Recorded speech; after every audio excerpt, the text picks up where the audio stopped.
Et nous allons tout de suite entamer notre première partie dans le débat de ce soir avec M.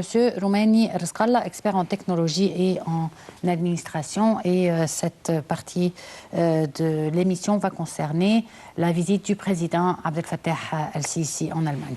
Le bienvenu avec nous. Merci à vous. Au début, on veut parler en ce qui concerne la visite du Monsieur le Président en Allemagne. Bien sûr, la visite du Monsieur le Président en Allemagne est très importante parce que c'est le G20. Le G20 avait une grande influence et occupe un poste primordial, et mais notamment le G20 parle aujourd'hui en ce qui concerne l'Afrique et la coopération conjointe et commune avec l'Afrique et en ce qui concerne le futur de l'Afrique. Le G20 s'intéresse à se diriger vers l'Afrique. Nous considérons nous-mêmes comme le couloir principal pour l'Afrique. Et cela, très important, à être la performance et le moyen à travers lequel l'Europe et les États-Unis et le G20 se poursuivaient avec l'Afrique. À travers cela, nous sommes capables à créer des logistiques très grandes et à servir dans grandes choses en Afrique. Bon, si nous sommes, par exemple, le moyen entre l'Europe et l'Afrique, vous êtes le highlight, par exemple, ou nos relations avec l'Afrique. Si on prenait en considération, il y avait une orientation politique très importante pour l'Afrique, qu'on le laisse complètement. Il y a un commerce très important à améliorer nos relations et à contacter avec l'Afrique à travers des situations. C'est quelque chose de très important qu'on le perdait récemment. Comment peut-on trancher durant un mois? Il y avait donc plus d'un président africain visitait l'Égypte et c'est une chose très importante selon mon estimation. Nous ne profitons pas comme il faut, on parle comme ça ou dans d'accords multiples, mais c'est le temps à retourner une autre fois pour l'Afrique à investir et à être le portail pour tout le monde à travers l'Afrique. Quels sont les points les plus importants suscités par le président Abdel Fattah el-Sisi ou la chancelière Merkel à travers cette visite? Le premier point, il en parlait en ce qui concerne comment l'Égypte est le portail pour l'Afrique. Il parlait en ce qui concerne la relation électrique à travers l'Égypte, entre l'Europe et l'Égypte, et à travers cela, on peut importer l'électricité pour l'Europe. Il en parlait en ce qui concerne que l'Égypte est une direction très importante pour la lutte contre le terrorisme mondial actuellement. Et l'Égypte, comme j'intéresse et j'aime à dire, en lutte au nom du monde entier et à ce qui se passe en Libye récemment. C'est quelque chose de très important à affronter contre le terrorisme et faites attention que les Européens souffrent beaucoup à importer les idées extrémistes à travers l'immigration illégitime. On sait affronter cela. On exécute quelque chose de très important pour les débarrasser de grands problèmes. C'est deuxième chose. Troisième chose, il en parlait en ce qui concerne la nationalisation de quelques industries comme l'industrie des voitures, de la technologie des informations. Il en parlait également en ce qui concerne la santé et les moyens médicaux. Comment peut-on avoir des usines? Et Mémich avait fait un étalage, une exposition allemande en ce qui concerne l'axe du canal de Suez. C'est une grande et très majestueuse propagande là-bas pour la région du canal de Suez. Il y avait également d'autres entretiens, d'autres rencontres qui ont été effectuées avec des ministres, avec des responsables, des représentants pour le bloc de la majorité en allemand. Il y avait une grande commercialisation pour l'idée égyptienne vers le monde entier, très lumineux, et cela nous avons si besoin. Bon, quand vous parlez en ce qui concerne l'exportation de l'énergie, en Europe, on souffrait des problèmes de l'électricité ici en Égypte, soit par exemple, on dirige la consommation de l'électricité ou en ce qui concerne le prix de l'électricité, comment peut-on aller en pair avec cela? Et bon, exactement, depuis 2 années, par exemple, nous souffrons qu'il y avait des problèmes en électricité et on avait fait une grande issue dans l'électricité. Merkel avait visité l'Égypte en mars passé. Elle avait inauguré 3 stations effectuées par la station ou par la compagnie de Siemens. Et durant la période récemment, on parlait en ce qui concerne l'électricité. Nous avons également nourrissement de l'électricité par l'énergie, par les usines, les impôts. À Asiout, il y avait une station pour le nourrissement de l'électricité à travers l'eau. C'est très important. Il y avait un grand flux de l'électricité. On avait fait avoir une revenu de l'électricité. En outre, les découvertes du gaz naturel qui va nous aider à avoir une capacité à créer de multiples stations, ce qui aide beaucoup à exporter de l'électricité, à être un noyau de relations et de liens électriques au nord de l'Afrique qui nourrit l'Europe, et cela va être quelque chose de très important.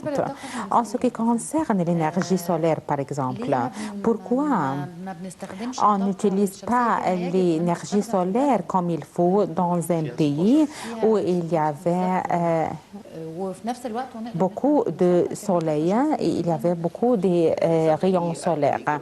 Croyez-moi, avant la visite du président Abdel Fattah el-Sisi, la seule dépendance pour l'énergie pétrolière, c'est la première fois de faire entrer les énergies renouvelables. C'est quelque chose de nouvel qui entre dans un certain temps. L'énergie solaire était très chère. Mais auparavant un peu, on doit investir dans ce domaine parce que c'est une énergie renouvelable qui ne se sèche pas. C'est très important à accorder un grand intérêt. On commence à avoir des investissements à ce qu'on avait et à ce qu'on peut dépenser à travers l'énergie solaire. L'énergie solaire est très importante. Il y avait une certaine orientation, mais pas avec la manière, mais avec le budget, grand budget pour l'énergie solaire. C'est un grand investissement. Si nous avons l'investissement et les moyens à faire diriger une partie de l'énergie solaire dans ce domaine. Bon, on remarque qu'à travers la visite du président Abdel Fattah el-Sisi vers l'étranger, les accords économiques qui se sont conclus entre l'Égypte et les divers pays. Et on savait très bien qu'en tourisme et dans l'investissement sont reliés d'une façon directe avec la sécurité. Avec les situations actuelles, comment le président peut réaliser cette équation à faire attirer des investissements en Égypte et la région? On ne peut pas dire qu'elle est sûre ou assurée 100%. Le mot la sécurité, comme le président avait parlé, que le tourisme est une industrie. La première priorité ou le premier élément, c'est la sécurité. On doit avouer qu'il y avait terrorisme international ou mondial qui frappe le monde entier. Mais ce que l'Égypte avait fait récemment, on affronte et on minimise les dangers et les risques du terrorisme. Cela est quelque chose de très positif et on lutte contre le terrorisme. L'Égypte, vers tous les pays du monde, elle est la plus sûre pour le monde entier et cela est attirant pour l'investissement. En outre, si vous remarquez, il y avait une politique ouverte vers le monde. L'Allemagne, par exemple, le volume du commerce entre l'Allemagne atteint 5,5 milliards d'euros. Et cela a un grand afflux.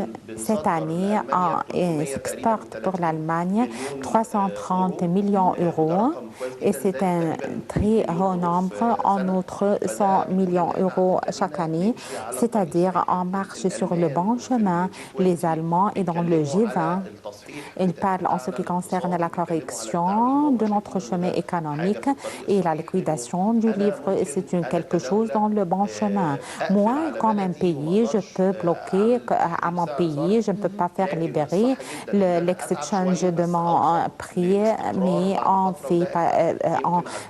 se fatigue un peu jusqu'à ce qu'on atteigne la stabilité. C'était une période très difficile, mais les fruits prenaient beaucoup de temps, on déployait beaucoup d'efforts, on souffre, on paye un grand prix, tout le peuple égyptien, mais après cela, on va trouver une stabilité, une sécurité, on va avoir un revenu et comment peut-on distribuer les revenus la prochaine période sur tout le peuple? Nous devons avoir un afflux pour les revenus des projets qui donnent de bons revenus à tout le peuple. Donc, vous voulez dire que l'augmentation des salaires, par exemple, comment peut-on subdiviser les revenus? On peut faire changer notre revenu.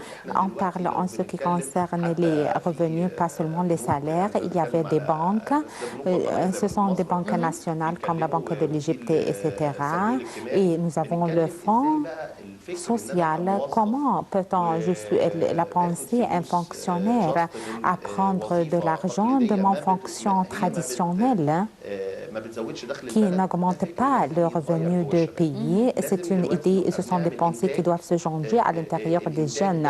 Nous devons faire de la production qui est capable à faire entrer un bon revenu et que les jeunes se profitent à travers lequel il y avait beaucoup de projets et nos frères, les Syriens qui se trouvent en Égypte, l'Égypte où il y avait du travail et nous sommes, en tant que des Égyptiens, nous devons travailler, nous devons produire, nous devons affronter le revenu à travers l'augmentation du revenu, à travers le travail. Cela, ce que veut dire à travers les investissements. Les investissements font fonctionner des gens qui peuvent augmenter leur revenu et ils peuvent affronter tout ce qui est cher. C'est quelque chose cher. On souffre bien sûr vu des conditions économiques et vu des conditions qui nous affrontent quand on essaye à trouver des solutions tranchantes pour nos problèmes. Oui, mais vous parlez en ce qui concerne les projets, vous ne parlez pas en ce qui concerne les fonctionnaires.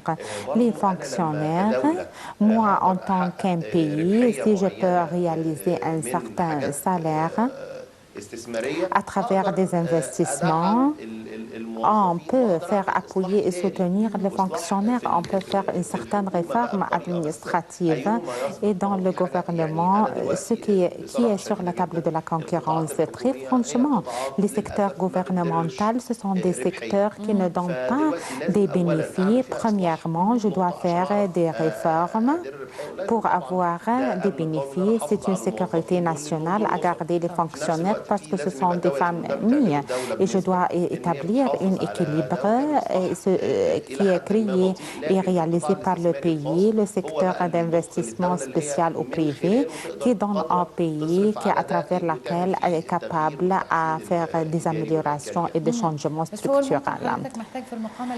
Le citoyen avait besoin dans le premier degré des services, oui bien sûr, autrefois.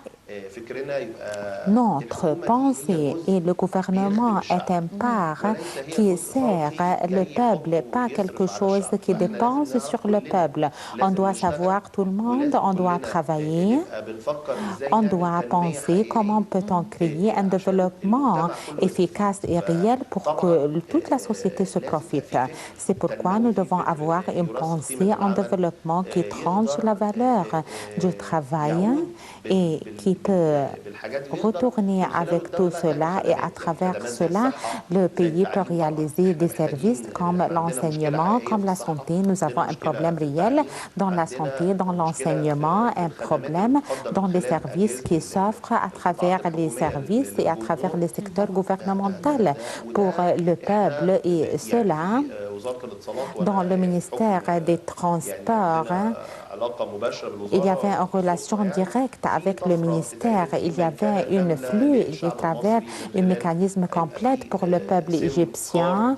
Ils vont avoir SIM card comme sur la carte d'identité dont on peut mettre toutes les informations et donner tout le soutien correct à tous ceux qui le méritent. Bon, on ne disait pas que le gouvernement est quelque chose qui venait du supérieur et qui donne de l'argent sur le peuple, mais le peuple, il y avait une grande part de ce peuple, il n'est pas adapté, il n'est pas préparé comme il faut, le gouvernement comme la mère et le peuple comme les enfants. Comment je dois envoyer les enfants comme ils font et aller donner les qualifications justes, ils ne peuvent pas produire. Nous avons une grande catégorie du peuple qui ont besoin de ce support. Quels sont le programme, quel est le plan préparé pour ces gens pour se profiter, moi également, comme un pays. Vous avez touché une partie très importante. L'enseignement est quelque chose de très important. Laissez-moi subdiviser l'enseignement à deux branches. L'enseignement académique, comme l'école et l'université, après l'enseignement technique. Et on va retourner à la partie de l'enseignement, une grande partie, parler en ce qui concerne l'enseignement technique, parce que l'Allemagne sont très braves dans cette partie, qu'ils encouragent et aident l'Égypte à travers beaucoup de projets. Oui, j'ai une grande réserve qu'il y avait beaucoup de crises ou recul dans l'enseignement technique. Il faut qu'on intéresse à l'enseignement technique parce que tout pays qui intéresse à faire un certain afflux, une certaine issue, ce sont des ouvriers. 90% ce sont des fonctionnaires et 10% faisaient les points scientifiques, etc. et que donner l'idée publique et générale pour le pays. On parle en ce qui concerne l'enseignement et l'enfant, comment peut-on comme une entité économique, je suis le PDG d'une compagnie de la technologie des informations dans le secteur de l'industrie et la technologie des informations. Il y avait un projet qui est préparé et qu'on va l'offrir ces jours-ci au gouvernement. C'est un projet qui travaille sur le secteur des enfants, comment peut-on faire une certaine sélection pour l'enfant et comment peut-on découvrir ses talents dans l'imagination et dans également son physique. Et on le donne de l'enseignement, c'est un programme qui s'applique. On essaye à faire un projet comme un pilote et après il se généralise parce que c'est quelque chose de très important. On doit le généraliser. Elle doit avoir et réaliser une histoire de succès et de réussite. Comment peut-on intéresser à un certain talent, quelqu'un par exemple qui est brave dans la technologie et qui a une encyclopédie dans les informations et dans les diverses sciences et ses talents innovatrices. Il est brave dans le dessin, dans la musique, dans plusieurs choses et pour son talent physique également et il est science. Et il est bien adapté, on le donne de la science, il devient spécialisé. Voilà, c'est un secteur. L'autre secteur, c'est le secteur technique. Comment peut-on, dans tous les secteurs de la production chez moi, on peut avoir une entité académique pour faire entraîner des ouvriers. Quand on produit quelque chose, son final n'est pas bon.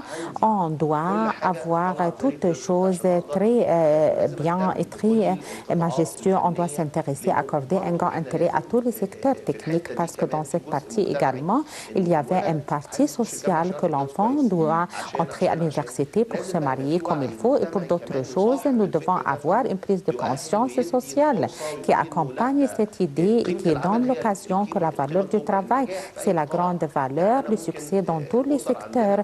Les familles ici chez nous peuvent trouver ou voir que l'enfant n'est pas brave, mais il peut être un musicien très excellent, également joueur de football très excellent. Donc, je dois réussir, pas dans un seul point, à être un médecin ou un ingénieur seulement. Non, mais le succès et la réussite dans toutes choses. J'avais des énergies, je peux avoir et réaliser des réussites géniales. Je dois adapter la société, avoir cette conception. On doit adapter la société également en ce qui concerne l'enseignement technique, parce que l'enseignement technique, il le regarde d'une façon qui n'est pas juste. Les écoles prestigieuses et le revenu est très haut. Comment peut-on réaliser cela? Quand on donne des exemples, par exemple, une usine comme l'usine du Samsung, par exemple, ici en Égypte, il est numéro 16. Au niveau du monde, il y avait une histoire de réussite. Je dois faire un spot à ces histoires de réussite et son histoire, comment elle est. Donc, je dois faire une certaine motivation à travers des exemples réels sur le terrain de la réalité. Comment je pense et comment je peux améliorer mes pensées et comment je peux changer mes idées. Par exemple, dans un certain temps, comme le docteur Zouel, grâce à Dieu, il commence à aimer la physique et la chimie. Le docteur Magdi Yaoub également, un joueur du football comme Mohamed Salah. Donc, il est l'exemplaire, il est l'exemple, le preuve qui attire la société. Voilà, c'est le rôle des mass médias. Oui, vous avez raison. On vous remercie infiniment. Nous avons arrivé à la fin de notre édition, à notre débat. On vous remercie infiniment d'être avec vous aujourd'hui. Donc, chers téléspectateurs, on va maintenant commencer notre deuxième partie pour l'émission de ce soir qui concerne, comme on l'a annoncé au début de l'émission, les investissements en Égypte. Mais on tient à remercier, avant de passer à notre second invité, M. Roumani Rizkallah, expert en technologie et en administration. Et donc, on se voit tout de suite dans quelques secondes, juste le temps d'installer notre deuxième invité.